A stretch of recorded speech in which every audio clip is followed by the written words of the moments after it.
Welcome to Health 2660.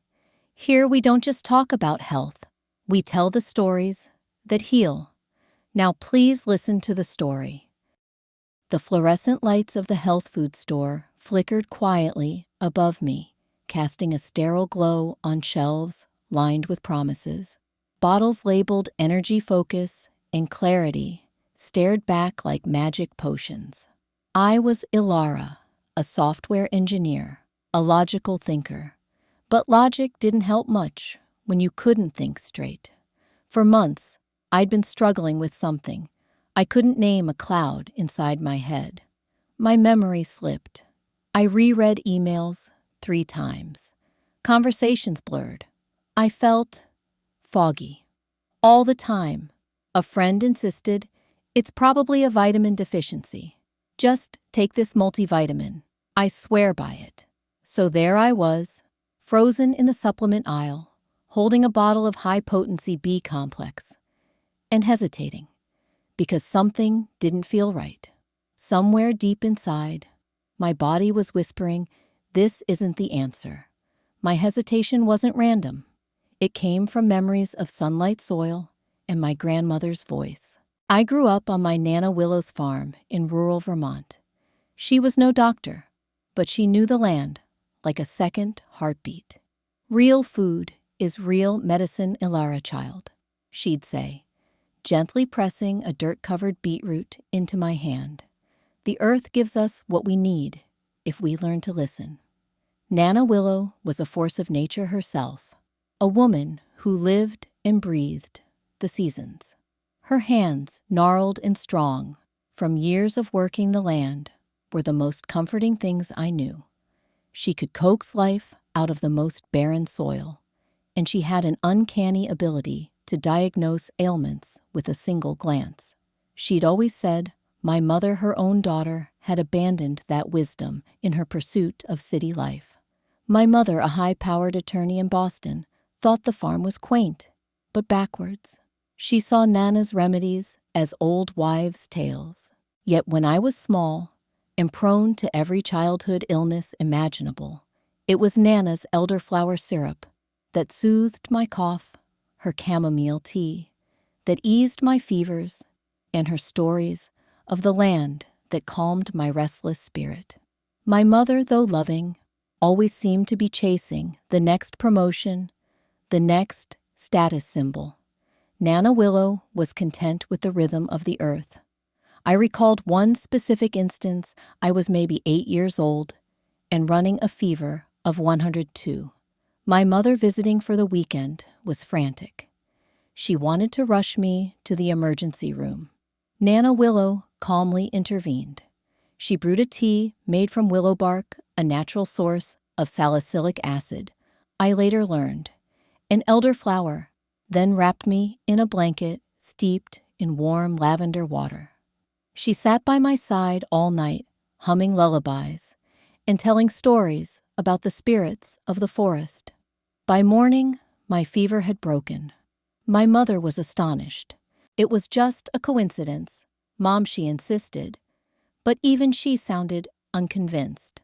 Nana Willow just smiled knowingly. She always said that modern medicine had its place, but that it had forgotten the ancient wisdom of the body's own healing power. She had warned me long ago about people chasing health in pills. I remembered a neighbor, Mr. Abernathy, who lived down the road. He was obsessed with supplements. He took handfuls of them every day, convinced they were the key to eternal youth. He'd read about some new antioxidant or superfood and immediately order it online. Nana had warned him gently to be careful.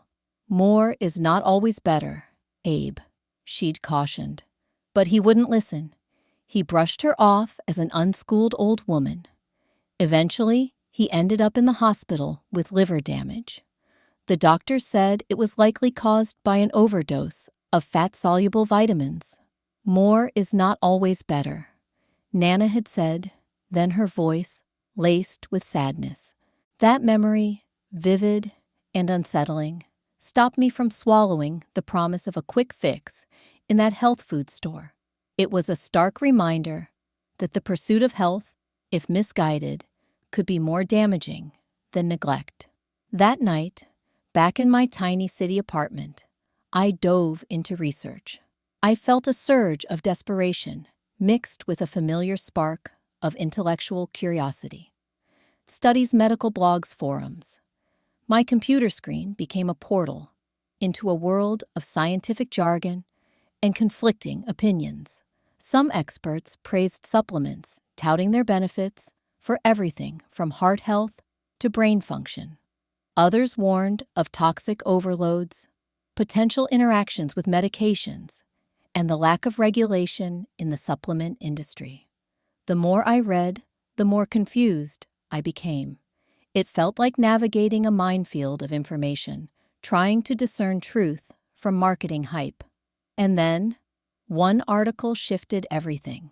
It was by a doctor named Anya Sharma, a gastroenterologist who had spent years studying the gut microbiome. Her message was simple, but powerful.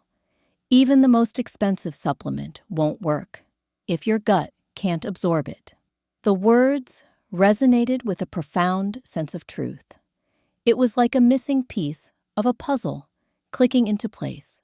I had been so focused on what to put into my body, I hadn't considered whether my body could actually use it.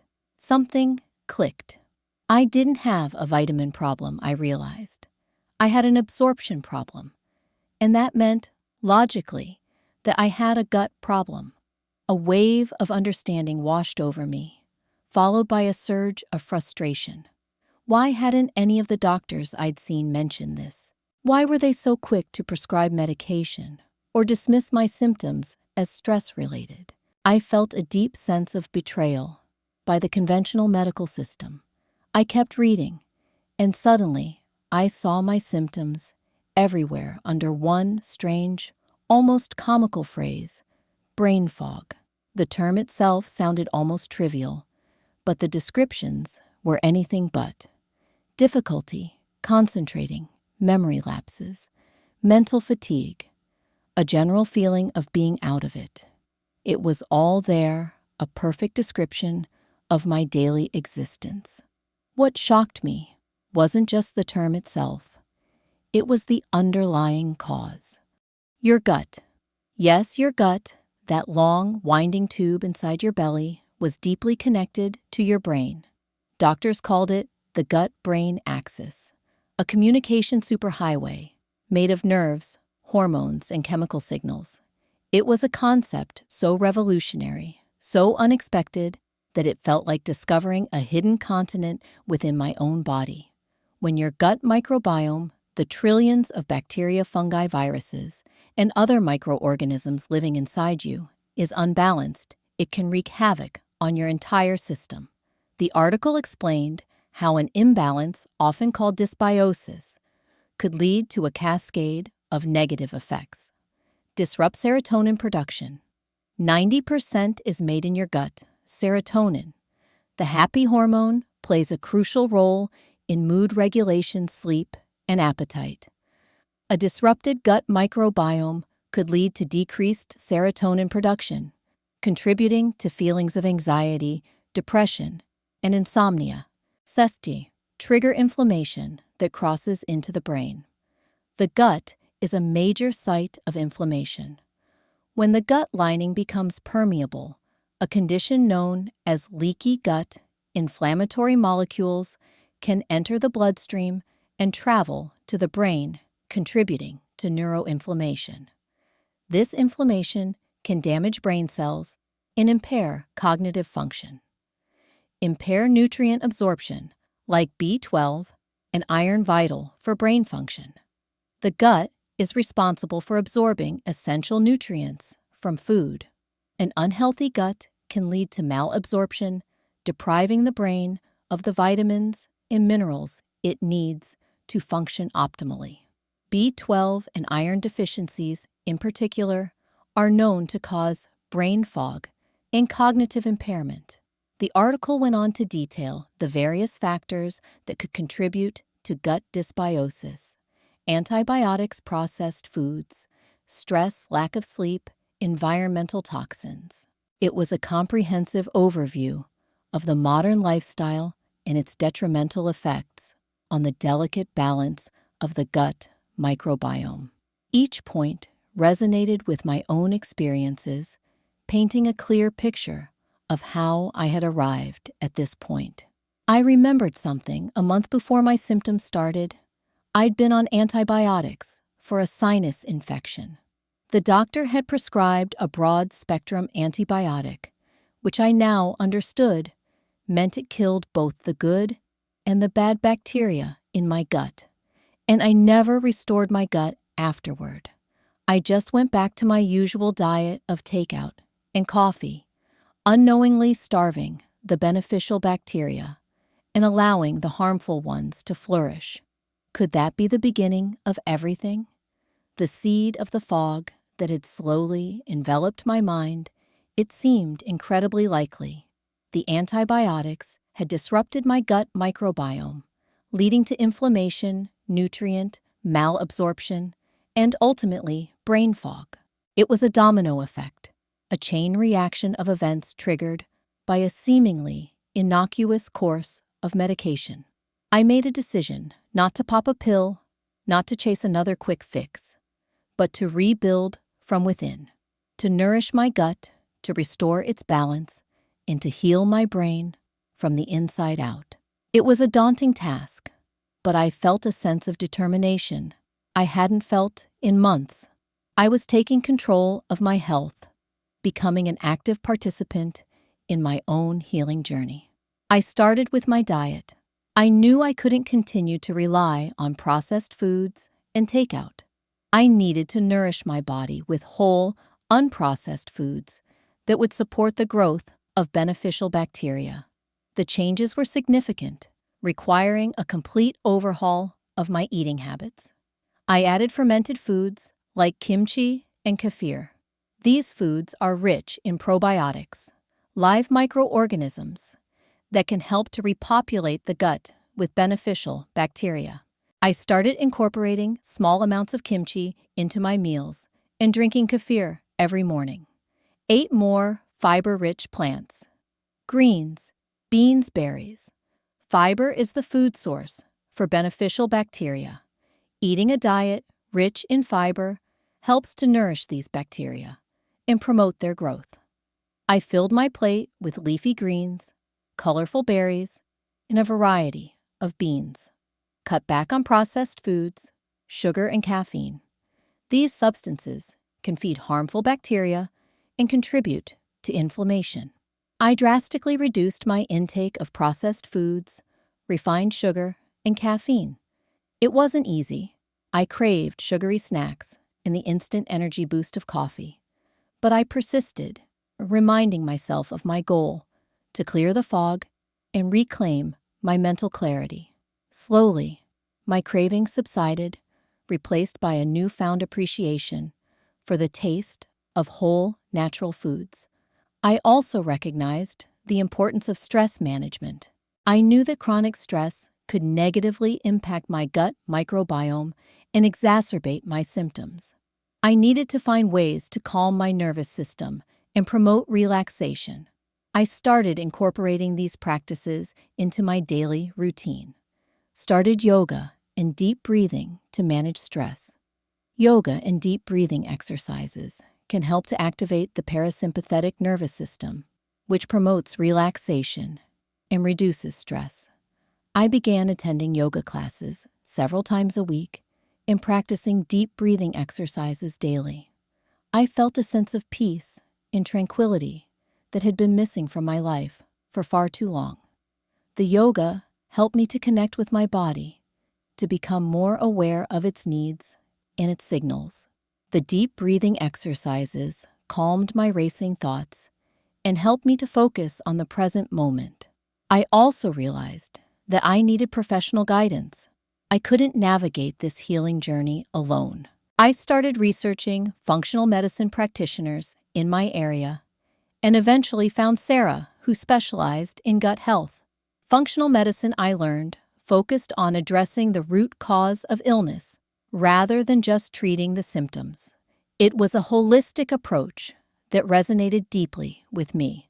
Sarah was a warm and compassionate woman with a deep understanding of the gut microbiome. She listened patiently to my story, validated my experiences, and offered me hope. She ran a comprehensive stool test, which analyzed the composition of my gut microbiome. The results confirmed what I suspected: my gut was out of balance. Too many harmful bacteria, not enough of the good kind. There were also signs of inflammation and leaky gut. She gave me a tailored protocol, a comprehensive plan designed to restore balance to my gut microbiome. Probiotics, high-quality probiotics, to repopulate my gut with beneficial bacteria. Prebiotic fiber, specific types of fiber, to feed the beneficial bacteria and promote their growth. Herbal antimicrobials, natural substances to gently reduce the population of harmful bacteria. And most importantly, patience. Sarah emphasized that healing the gut was a process that required time and consistency. There were no quick fixes or miracle cures. I followed the protocol diligently, making sure to take the supplements as prescribed and to adhere to my dietary changes. It was a commitment, a daily reminder of my intention to heal. There were days when I felt discouraged, when I didn't see any progress, but I reminded myself of Nana Willow's wisdom.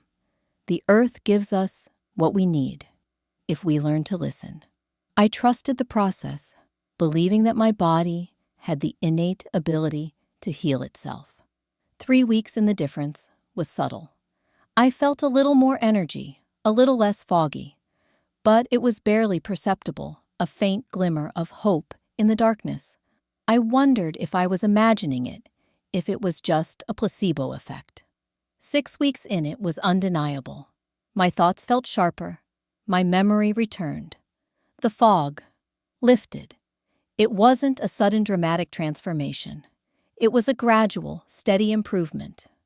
Like the sun breaking through the clouds after a long storm. I was still me, but lighter, clearer present. I felt like I had woken up from a long sleep, that the world was more vibrant, more alive. I could focus on my work, engage in conversations, and remember what I had for breakfast. The simple joys of life, which had been obscured by the fog, were now accessible again. I wasn't cured by one thing. There was no magic bullet, no single solution that had transformed my health.